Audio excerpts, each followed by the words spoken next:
When did you first join the military? October 5th, 1949. 1949. Mm-hmm. Because you were too young for World War II? Yeah, I was a little bit young. I went in the day of 17. Oh, wow. So you went early. Yeah. You had to get like... My mother wouldn't lie for me and sign the papers to go in a little early. She made me wait till I was 17. Wow. Jeffrey, he went in when he was 16. I think he let him out because he was too young there after he served a year or so. Okay. And you were in Korea as well, right? Yeah. And my mom was telling me that you were maybe like one of the last of the family to see Uncle Elwood before he, went off as well. Well, it's possibly so. When I went in the military in October, is October 5th, they shipped me to Fort Riley, Kansas to take basic training. Mm-hmm. And then I got out of basic, I think is sometime in December. And I went to Camp Carson, Colorado at that time and joined the 14th RCT Regimental Combat Team. Mm-hmm. And Elwood was there at that time. And this was, I don't know, around March or April. I connected with him and went over to his house for supper one night. This is when Josie was probably about 3, maybe 4 months old. I can't really say it, but she was still a little baby about that time. Mm-hmm. I went over and had supper with him, and that was in 1950 also. And a very short time after that, I think probably about May sometime, I shipped out to Hawaii to the 5th Regimental Combat Team. And a little while after that, the Korean War started. And about July the 14th or 15th, they loaded us up and shipped us to Korea. Mm-hmm. And we arrived in Korea on July the 30th, 1950, in Busan. So, which is just below the border, right? no, that's right on the southern tip of Right. Korea. This is when they'd run everybody back to where we actually established the Busan perimeter there, just a very small area. Okay. And But they pushed out of there. yeah, we made a push out of there, finally broke out of there. We stayed in that for, I don't know, I can't remember when it broke out, but it's sometime about in the middle of September in there. Mm-hmm. But the last time I seen Elwood was probably in March of 1950 in Colorado there. Now, I don't know where he come home, anybody else seen him, or where he went straight to Korea from Colorado or what, but that was the last time I seen him. Mm-hmm.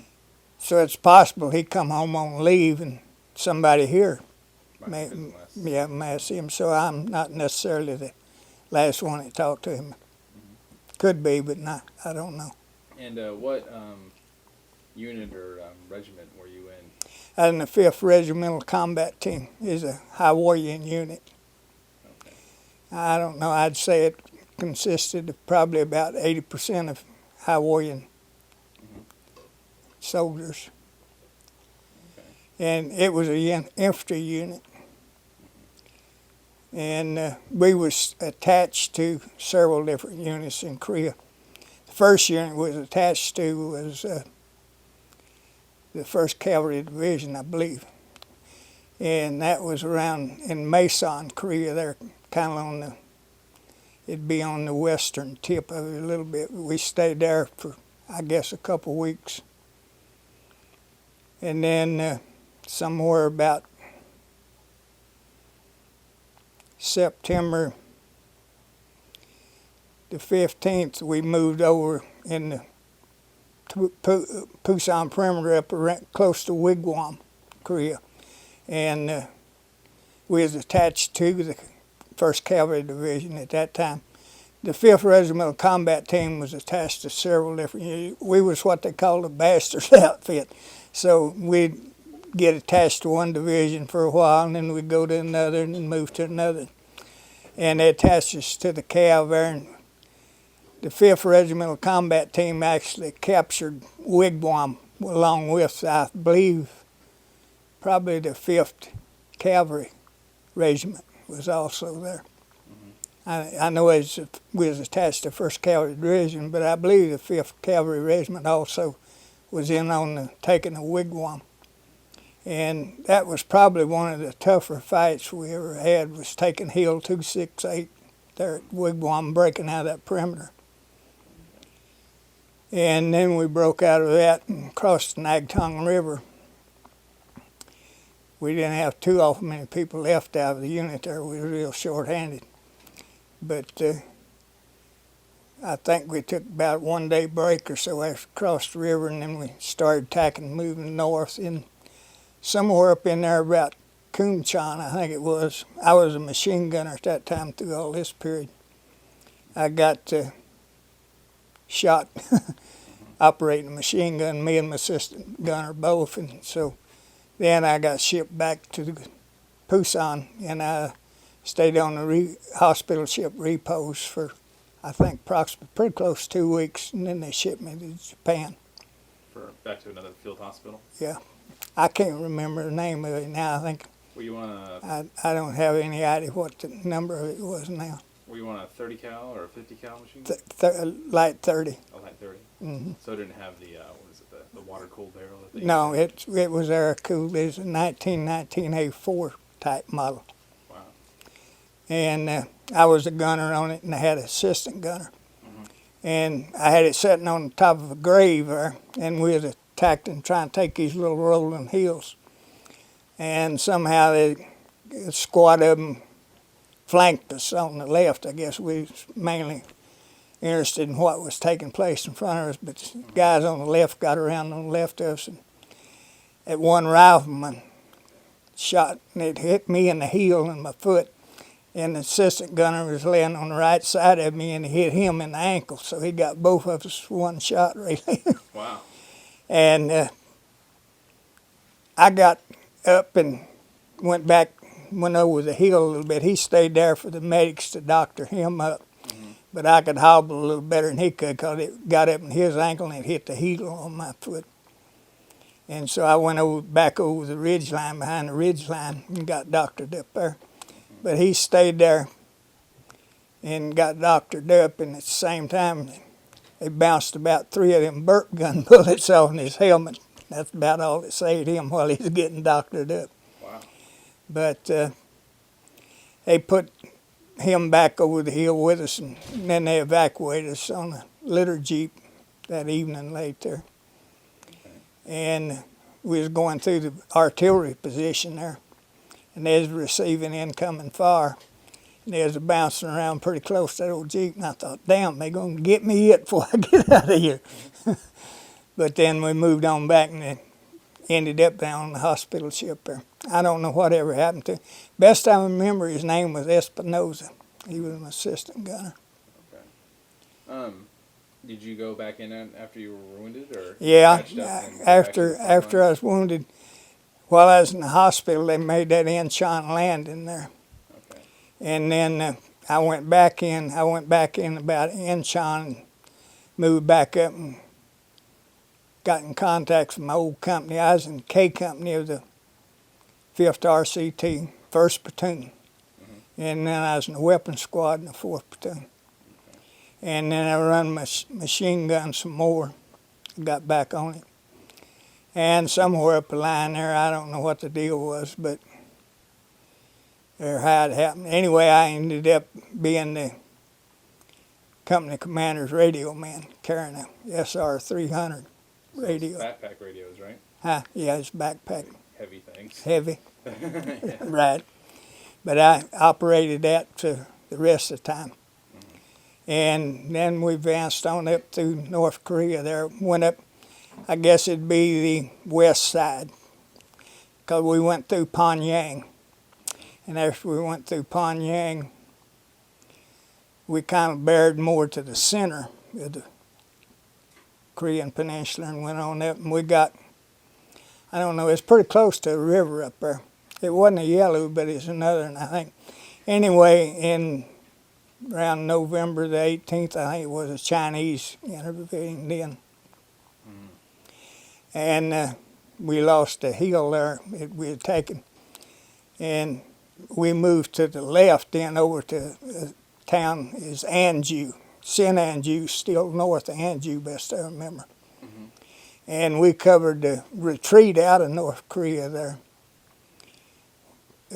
While the 24th Division, 2nd Division, I believe the 1st Cav Division pulled through us.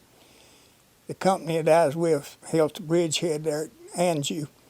And the engineers and the Rangers blew the bridge when the rest of the units pulled through us and headed back south. And then we crawled on some tanks and rode them back south, back down through, went back through Pyongyang again, went on down roughly to the 38th parallel in there, a little bit below it, and then we moved back over kind of in the center of the peninsula again. And we'd attacked Ridgeway, become 8th Army commander in there in the meantime. I think we had another commander named Walton, and I'm not positive what happened to him. He may have got killed, but I'm not sure. I wouldn't swear to whether he did or not. But anyway, Ridgeway taking over the 8th Army. And so we started attacking back and forth there and kind of inched our way above, back up at 38 parallel, a little bit above it, and sometimes we'd be below it. But then it kind of stabilized the line there. And then in April of 1951, I rotated out. Okay. And that's about the end of it, I guess. Yeah, so you're there for almost a year, right? Well, from July the 30th till April, I was a little short of a year, I guess. Yeah. And you stayed in, and you were in the Army for a long time, right? Yeah, I retired in the Army. And what was your rank when you retired? Master Sergeant Elwood. Okay. So you're the same rank as Elwood then, Yeah. pretty much, right? Mm-hmm. What did you do after Korea? Oh, after Korea, Did you serve in Vietnam as well, too? they gave me my choice assignment. Okay. I could pick any post I wanted, and so I wanted to get close to home in Arkansas. But Chaffee wasn't really in operation too much at that time. They didn't have any infantry either, and the next closest place was Fort Sill, Oklahoma. But they didn't have no infantry either. But that was the closest place I could get close to home, so I said, just go ahead and ship me to Fort Sill. So I went to Fort Sill, ended up in the 967th Artillery Field Battalion. It was a Pennsylvania National Guard outfit. Okay. So I got my MOS changed from infantry to artillery and become an artilleryman the rest of my career. And I ended up in Fort Sill about 3 or 4 different times going back. Ended up in the gunnery department teaching artillery weapons and stuff for a 3 times there. And in fact, I was at Fort Sill when I retired.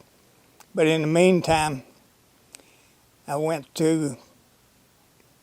back to Korea, and I was in the 1st Cav Division at that time in the 7th Cavalry. And that time I was in mortar battery, which would come under the artillery section at that time. But it was actually a mortar unit, but it was classified as artillery. So I spent a tour of that, 12 months I think it was. And it's around Pajari, Korea, I believe it was, close to CC-1 Rec Center there. Was that part of like patrolling the DMZ zone? Is that It was close to the DMZ, but it wasn't actually patrolling the zone. We was back up by the 1st Cav unit had a division front there, and we was in the rear of it there. And then that was in, I believe, 57. Wow. I believe it was, because I had one kid. I got married in 56 and I had a kid born. Might have been 58. Yeah, it's probably 58 because I had a 58 Pontiac car left home. So it's 58 or 59 instead of 57. Mm-hmm. And I pulled a 12-month tour there. Okay.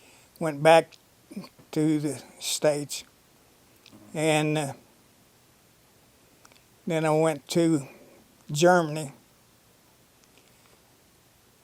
And well, hell, I went to Germany before I went back to Korea. I went to Germany in '54, I guess it was, and ended up in the 1st Infantry Division there. But I was still in the artillery unit at Bamberg, Germany. Okay. And after that tour, the 86th Infantry relieved us in Bamberg, and we took their place at Fort Riley. That was in December 1955. We come back to the States. So I pulled some tours there at Fort Riley. And then that's when I went to Korea in 57 or 58, whenever it was, 58 I guess it was. That's when I ended it back up in Korea. So I pulled that tour. And then I come back and went back to Germany in 63 and left. And I pulled 2 years that time, 63 and 64. And in 64 is when they sold them these M52 artillery weapons. And then I went to Jordan to teach them how to operate them and all that. And then after that I come back and went back to Fort Sill to the gunnery department and pulled a tour there. And so you were all over. yeah, Kind of. and after that, then I went back to Korea again. Oh wow. Okay, after I went back to Fort Sill, I went back to Korea, and I was first sergeant of Bravo battery there. And just before I rotated out, the sergeant major, he rotated out of the battalion, so I went over and become battalion sergeant major for about a month and a half, and then I rotated out in 68 Okay. and went back to Korea. We went back to Fort Sill. And I finally ended up there in the gunnery department again. Okay. And I was chief instructor. I had about 60 NCOs, I think it was, that taught classes, and I was in charge of them on signing classes and that. And worked under a major there. He was the honcho in charge. And I run that till 1970, 1st July 1970, and then I retired there in 1970 in June. July, rather, 1st July I retired.